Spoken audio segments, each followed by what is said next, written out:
Hello friend, आप सभी का स्वागत है अभिजीत स्टडी पॉइंट चैनल में। आज की इस वीडियो में सीटेट दिसंबर 2024 एग्जाम के लिए सीडीपी का प्रैक्टिस सेट करने वाले हैं।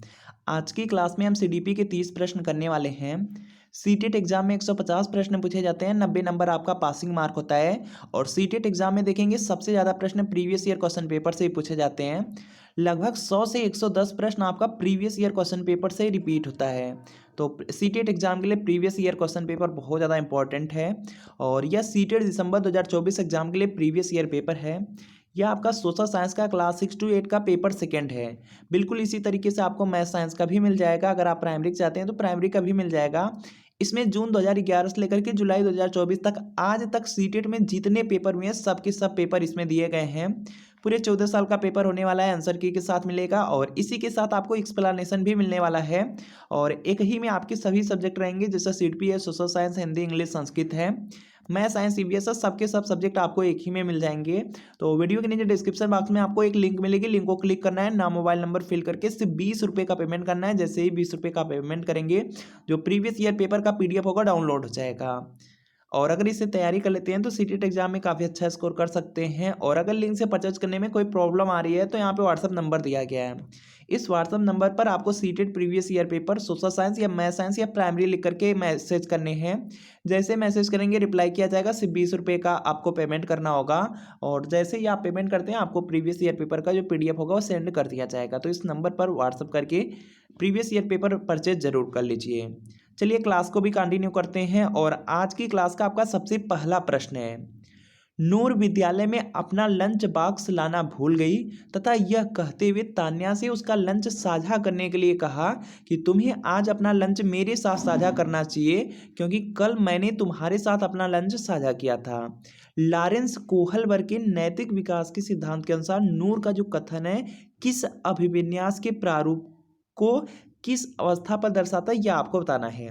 तो यहाँ पर देखेंगे इसका राइट आंसर होगा, यहाँ पर हो जाएगा कि लॉरेंस कोहलबर्ग के नैतिक विकास के सिद्धांत के अनुसार जो नूर का कथन है वह आदान प्रदान अभिविन्यास प्रारूप को परंपरागत अवस्था पर दर्शाता है। तो यहाँ पे क्या होगा, फोर्थ वाला आपका बिल्कुल यहाँ पे राइट आंसर होगा।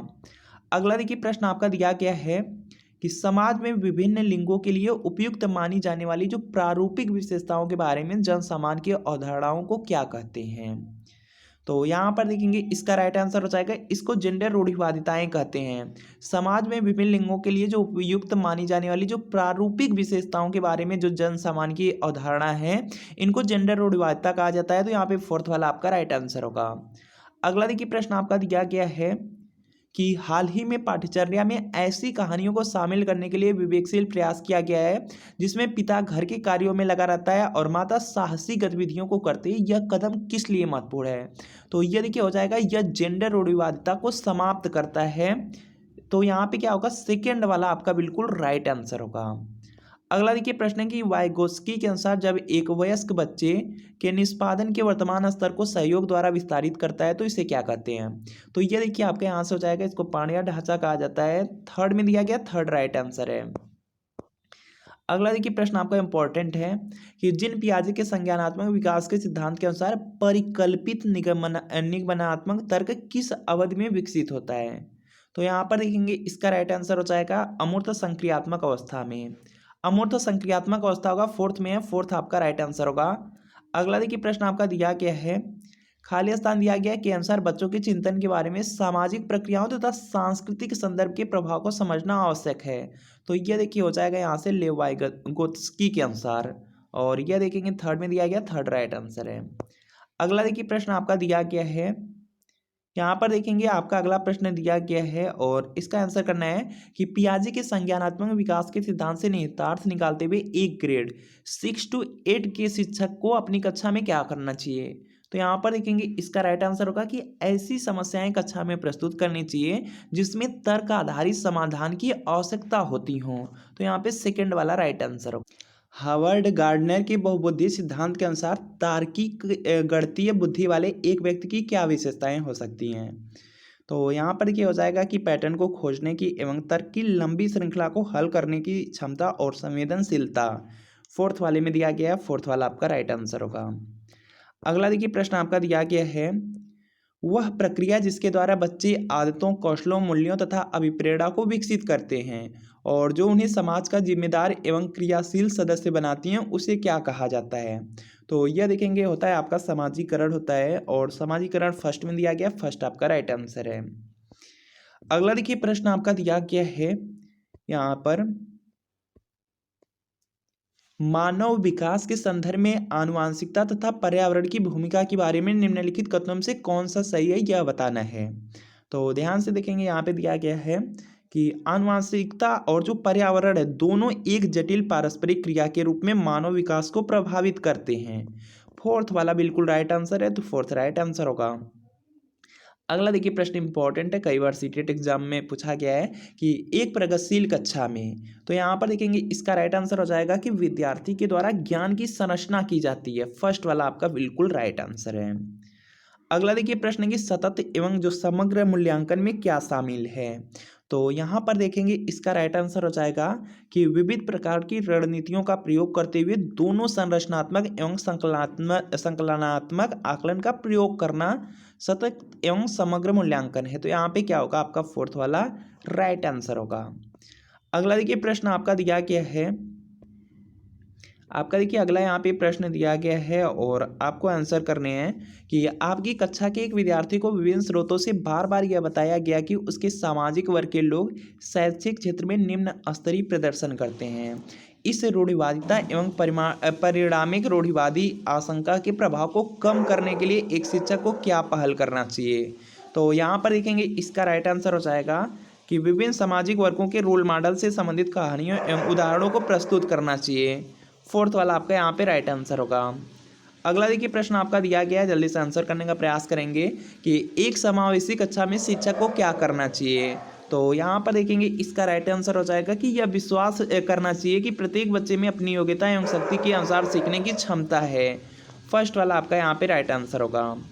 अगला देखेंगे यहाँ पे प्रश्न है, जल्दी से आंसर करने का प्रयास करेंगे और दिया गया है आपका यहाँ पे, एक विद्यार्थी कक्षा में निम्नलिखित यहाँ पे लक्षण प्रदर्शित करना है। वह देखेंगे यहाँ पे पढ़ने के प्रति चिंता कर रहा है, शब्दों या अक्षरों को पहचानने में उसे कठिनाई हो रही है और उसका निम्न स्तरीय शब्दावली कौशल है और पहले पढ़े हुए पाठ को समझने या याद करने में उसे कठिनाई हो रही है। तो इसमें आपको बताना है यह कौन सा लक्षण प्रदर्शित कर रहा है। तो यहाँ पर देखेंगे इसका राइट आंसर होगा कि अधिगम अशक्तता वाले विद्यार्थी की ये लक्षण हैं। तो यहाँ पे क्या होगा, थर्ड वाला राइट आंसर होगा। अगला देखिए प्रश्न आपका दिया गया है और यहाँ पे इसका आंसर करना है। देखिए प्रश्न आपका है कि एक शिक्षक एक समावेशी कक्षा में विशेष योग्यता वर्ग वाले अधिगमकर्ताओं की आवश्यकताओं को किस प्रकार से बता सकता है या संबोधित कर सकता है। तो यहाँ पर देखेंगे इसका राइट आंसर होगा कि प्रत्येक विद्यार्थी के अधिगम के सशक्त पक्षों एवं कमजोरियों के विश्लेषण के आधार पर विशिष्ट अधिगम उद्देश्यों को विकसित कर सकता है। तो यहाँ पे क्या होगा, फोर्थ वाला आपका राइट आंसर होगा। अगला देखिए प्रश्न आपका दिया गया है, एक शिक्षिका अपनी कक्षा में सृजनात्मक विद्यार्थियों को किस प्रकार से प्रोत्साहित कर सकती है। तो यहाँ पर देखेंगे इसका राइट आंसर होगा कि अनेक परिप्रेक्ष्यों को प्रोत्साहित करके तथा मूल विचारों को महत्व दे करके। तो थर्ड वाला राइट आंसर होगा। अगला देखिए प्रश्न आपका दिया गया है यहाँ पर कि निम्नलिखित में से कौन सा कारक कक्षा में सार्थक अधिगम का पक्ष लेता है। तो यहाँ पर देखेंगे इसका राइट आंसर यहाँ से हो जाएगा कि विषय वस्तुतः बच्चों के संपूर्ण कुशल क्षेम एवं अधिगम के प्रति सच्चा सरोकार रखना। क्या होगा, फोर्थ वाला आपका यहाँ पे राइट आंसर होगा। अगला देखिए प्रश्न आपका दिया गया है, निम्नलिखित में से कौन सा प्रभावशाली समस्या समाधान रणनीति का एक उदाहरण है। तो यहाँ पर देखेंगे इसका भी राइट आंसर आपका हो जाएगा कि साधन साध्य विश्लेषण, समस्या को अनेक उपलक्ष्यों में विभाजित करना। फोर्थ वाला इसमें भी आपका राइट आंसर है। इसके बाद देखेंगे यहाँ पे नेक्स्ट प्रश्न है, निम्नलिखित में से कौन सी यहाँ पे शिक्षण अधिगम के लिए एक प्रभावशाली शिक्षण प्रणाली नहीं है। तो यहाँ पर देखेंगे इसका राइट आंसर होगा, इसमें देखेंगे प्रभावशाली शिक्षण प्रणाली में आएगा कि बच्चों को अंतर्दृष्टि के द्वारा अनुमान लगाने के लिए प्रोत्साहित करना, प्रयोग एवं पर्यवेक्षण आएगा, संवाद और परिचर्चा भी आएगी। यहाँ पे आपसे पूछा गया है कौन सी प्रभावशाली शिक्षण प्रणाली नहीं है। तो यहाँ पे फोर्थ राइट आंसर होगा कि दिए गए ज्ञान को दोहराने पर ध्यान केंद्रित करना। फोर्थ राइट आंसर होगा। इसके बाद देखेंगे यहाँ पे नेक्स्ट प्रश्न है, जल्दी से आप लोग भी करने का यहाँ पे प्रयास करेंगे कि शिक्षक कक्षा में पढ़ने में ध्यान न देने वाले बच्चों से किस प्रकार का बर्ताव कर सकते हैं। तो यहाँ पर देखेंगे इसका राइट आंसर हो जाएगा उनसे बात करके तथा उनकी अरुचि का कारण जानने की कोशिश करके कर सकते हैं। तो यहाँ पे क्या होगा, थर्ड वाला आपका बिल्कुल राइट आंसर होगा। अगला देखिए प्रश्न की संरचनावादी उपागम बताता है कि यहाँ पे खालिस्तान ज्ञान की संरचना के लिए अत्यंत आवश्यक है। तो यहाँ पर देखेंगे इसका राइट आंसर होगा कि विद्यार्थी का पूर्व ज्ञान हो जाएगा। फर्स्ट में फर्स्ट आपका राइट आंसर होगा।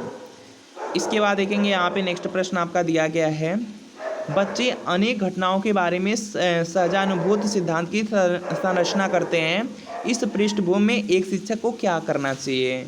यहाँ पर देखेंगे इसका राइट आंसर होगा कि संवाद के द्वारा बच्चों की इन अवधारणाओं को चुनौती देनी चाहिए। तो फर्स्ट वाला राइट आंसर होगा। अगला देखिए प्रश्न आपका दिया गया है, संज्ञान एवं समय के बीच किस प्रकार संबंध होता है। तो यहाँ पर देखेंगे इसका राइट आंसर हो जाएगा, यह द्विदिशीय होते हैं, दोनों के बीच एक गतिशील पारस्परिक क्रिया होती है। तो यहाँ पे फोर्थ वाला राइट आंसर है। इसके बाद देखेंगे अगला प्रश्न है, निम्नलिखित में से कौन से कारक का अधिगम को प्रभावित करते हैं। निम्नलिखित में से कौन से कारक अधिगम को प्रभावित करते हैं यह आपको बताना है। और यहाँ पर देखेंगे दिया गया है विद्यार्थी की अभिरुचि, तो यह देखेंगे अधिगम को प्रभावित करता है। विद्यार्थी का सांवेगिक स्वास्थ्य यह भी प्रभावित करता है। शिक्षा शास्त्रीय रणनीतियाँ, विद्यार्थी का सामाजिक एवं सांस्कृतिक दिया गया संदर्भ यह भी आपका प्रभावित करता है। तो यहाँ पे 1 2 3 4 हो जाएगा, 1 2 3 4 फोर्थ में दिया गया, फोर्थ राइट आंसर है। अगला देखिए प्रश्न की निम्नलिखित में से क्या ज्ञान की सार्थक संरचना की प्रक्रिया का एक महत्वपूर्ण पहलू है। तो यहाँ पर देखेंगे इसका राइट आंसर हो जाएगा कि सामाजिक पारस्परिक क्रियाएं हो जाएगा। फर्स्ट में फर्स्ट राइट आंसर है। इसके बाद देखेंगे यहाँ पे नेक्स्ट प्रश्न है, जल्दी से करने का प्रयास कीजिए। नेक्स्ट प्रश्न की जब विद्यार्थी पुरस्कार पाने की इच्छा से बार बार किसी गतिविधि को करने का निर्णय लेते हैं जो कि प्रत्यक्ष रूप से उस गतिविधि से संबंधित नहीं है, ऐसी स्थिति में क्या संभावना उत्पन्न होती है। तो यहाँ पर देखेंगे इसका राइट आंसर होगा कि अधिगम के प्रति भौतिकवादी अभिवृत्ति का विकास होगा। तो यहाँ पे क्या होगा, फर्स्ट वाला राइट आंसर होगा। अगला देखिए प्रश्न की बाल्यावस्था की अवधारणा से क्या अभिप्राय है। तो यहाँ पर देखेंगे इसका राइट आंसर हो जाएगा, समकालीन सामाजिक संरचनावादी मनोवैज्ञानिकों के अनुसार यह एक सामाजिक संरचना है। तो यहाँ पे सेकेंड राइट आंसर है।